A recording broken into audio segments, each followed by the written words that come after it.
welcome to Scaling for Success. Thank you for visiting the channel. Okay, so last week we talked about the fact that this is going to be a 5-video series, and that was video number 1, which was really all about asking better questions, which then leads you to protecting your downside risk. This is video number 2, and this is my second mistake. Now, everybody knows what's been going on with interest rates this year. Right? Interest rates have been going up to deal with inflation, and so the cost of money, the cost of borrowing, has been getting higher. Okay, we kind of predicted that there was going to be a little bit of this. I know I haven't been around long enough to see as much of this as what's there, but that's mistake number 2. Now, story goes a little bit like this. So 18 months ago, when we were expanding and bringing on team members, and we were working on the business model, and we were doing more marketing pieces, and we were building the app, and I wanted to bring on my own COO from a fractional perspective. When I looked at planning and forecasting, because we all do that, right? It was clear that I needed to get additional funds. Now, how do you get additional funds? You can go out and you can make more sales, absolutely. And you can, in my business, they come with costs. You have to make sure that you've got the two working in concert. One of the other ways is to get investors. And I've never done that myself before, so that was a little bit lower on the priority list. And the last way is to go to a bank. And so I did that. I got a line of credit. It comes out as a loan. It operates like a line of credit, meaning that you can pay it off at any time, which is great. I love that. And in this particular case, the bank gave me 12 months interest free. It was a bank specifically for entrepreneurs, which was great. And moving forward from them, everything's paid back in under 5 years. Perfect. Comes out 18 months ago at a specific rate of interest for the money, and it is a variable rate loan. And that's where I go, oh. So a couple of mistakes with that one. One is that I really should have asked better quality questions to make sure that the money was going to be the best choice, getting a loan. Because of course that adds to the expense side of the books, right? Not a problem. And predict how much you're going to need using it when, etc. Now, as we know from video number 1, the story with the app did not turn out as expected, meaning that the offsetting income and revenue that was planned to have coming in to pay off the loan, etc., did not work as anticipated up front. What also didn't work up front was that I did bring on my own fractional COO, and I did it too early.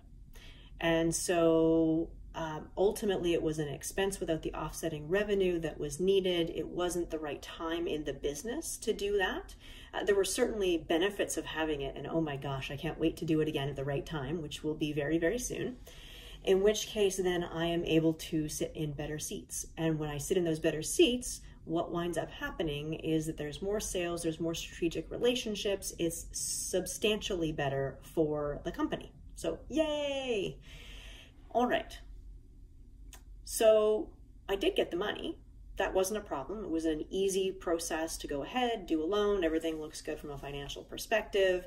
Come a year later, when we're no longer doing interest-only payments, now we're doing principal plus interest. And over the course of this year, the interest rate has doubled on the money.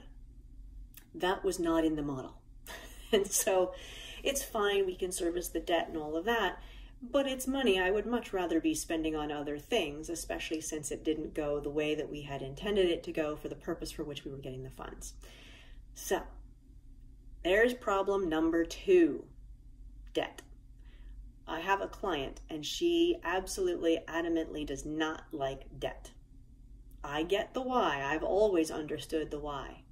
And when you're doing debt for the right reasons and it works out the way that you anticipate, it is actually a godsend. It is awesome. It is exactly what you want it to be. And in hindsight, I wish I hadn't done it. Now, if interest rates had stayed the same, would I be saying it? I don't know. But what about you?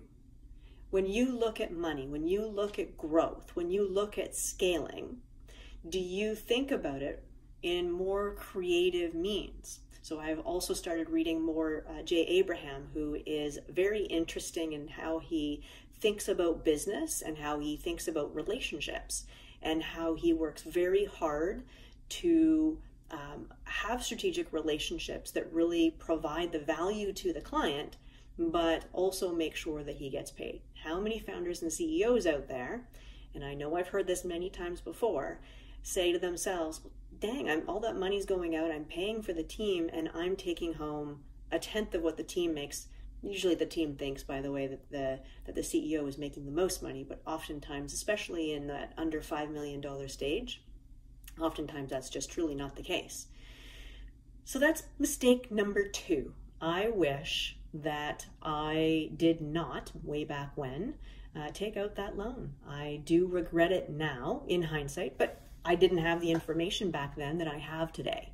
So in hindsight, I probably wouldn't have done it if I had the information that I had right now. But hey, I didn't, and I did. And we've changed the business model enough that that debt will be gone very soon anyway. And then it won't be something that's on my mind. But it is, when I reflect on mistakes and lessons learned, and you think about it, use my case, double check, make sure that all of your finance decisions are being made absolutely right. And if you have not gotten a fractional CFO, we don't offer fractional CFO services, but if you have not gotten a fractional CFO, it's a good idea, because they're really good people to have these conversations with, and they are amazing at working on the business model aspects from a financial perspective. And then interpreting those numbers and actually telling you the story behind the numbers. If you go over to scalingresources.com, you'll find that there are actually a couple of fractional CFO firms that we have in our trusted marketplace, and they're people that we know have done a great job. We don't get anything out of the relationship. I just wanted to make sure that clients are being served and people actually do what they need to do for their businesses to make sure that they are sustainable and here for the long haul.